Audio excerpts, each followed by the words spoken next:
Ladies and gentlemen, good afternoon. Assalamu alaikum. On behalf of the Philippine delegation, I wish to thank you all for participating in today's roundtable. Hello, blessed day mga kabayan. Welcome back po sa aking channel, WKSA. Ang ating mahal na presidente ay nagpunta sa Saudi Arabia, mga kabayan. Siya po ay nagsalita ron at nagbigay ng mga magandang pahayag at kipag-usap sa gobyerno ng Saudi Arabia. So watch po natin ang mga video nito, mga kabayan. Thank you, Secretary Pascual.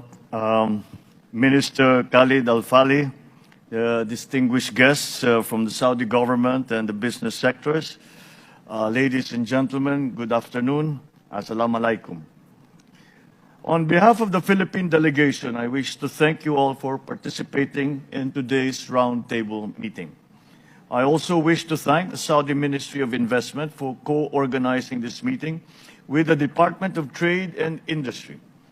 I am pleased to note that the immense support that the ministry, led by His Excellency Minister Khalid Al-Fali, has provided us in making this event possible.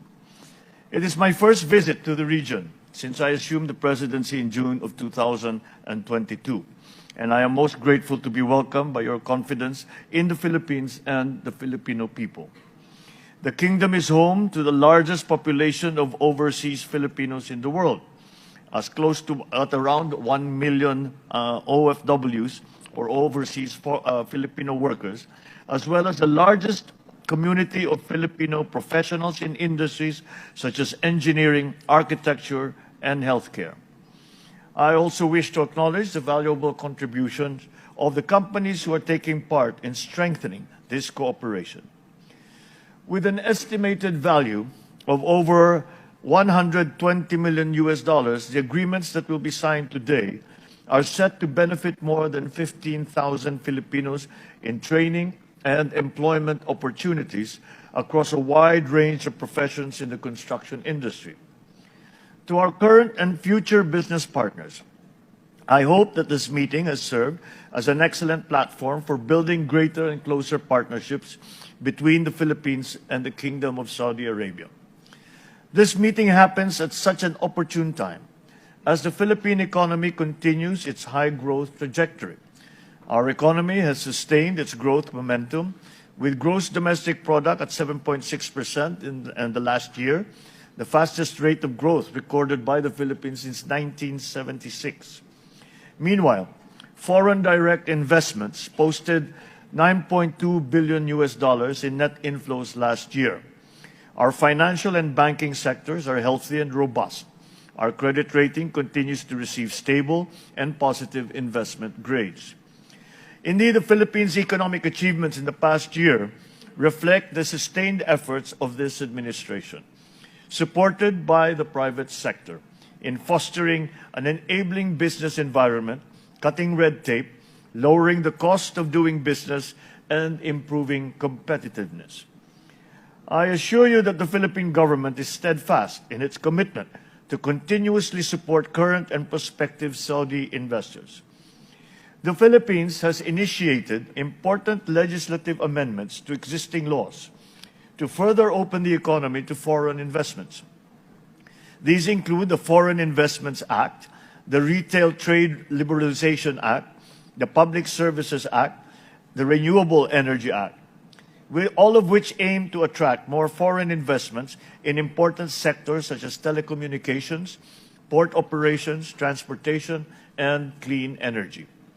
Moreover, foreign investors are able to enjoy fiscal incentives made available through the Corporate Recovery and Tax Incentives for Enterprises Act. I urge you to further engage with my economic team to learn more about such benefits.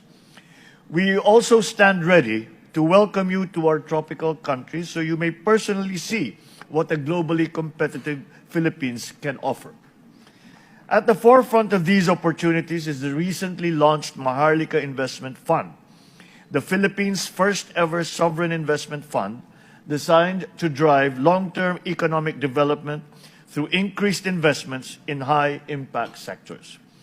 We look forward to benefiting not just from Saudi investments, but also from the Kingdom's extensive experience in managing such funds.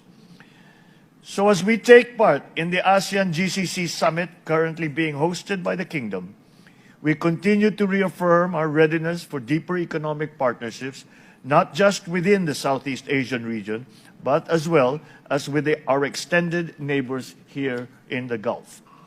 We hope that the Philippines will be your chosen gateway to the ASEAN and Regional Comprehensive Economic Partnership, or RCEP economies, which was earlier spoken about. And on that note, I hope that the Saudi business leaders present here today will further make it happen in the Philippines.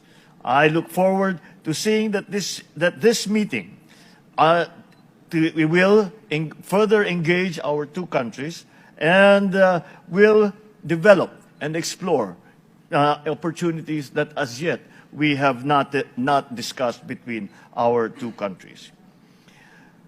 We hope to see all of you to visit the Philippines, to see what the opportunities are, and for us as well, for our part in the Philippines, to bring our teams to the Kingdom. And further, we already have a very strong and a very long-standing people-to-people relationship, which can serve as a very good foundation for any future endeavors between our two countries. However, we should not limit ourselves alone to the labor market. We should also explore the new businesses that have come up since the end of the pandemic economy. And that is the area where I think that the GCC and ASEAN will find as a fertile ground for future investment, and also for the Kingdom of Saudi Arabia and the Republic of the Philippines to further strengthen the ties, not only in trade, but in areas of telecommunication, healthcare, energy, and even agriculture, as what's been spoken about. The central tenet of our plans for development in the Philippines is very much to regard our private sectors as partners in this development program. We recognize that government is good at many things, but there are other things that the private sector does better. And with that partnership, we can look forward to further growth, further strengthening of our relationships, and a better future for both our countries. Thank you. Maraming salamat. Shukran.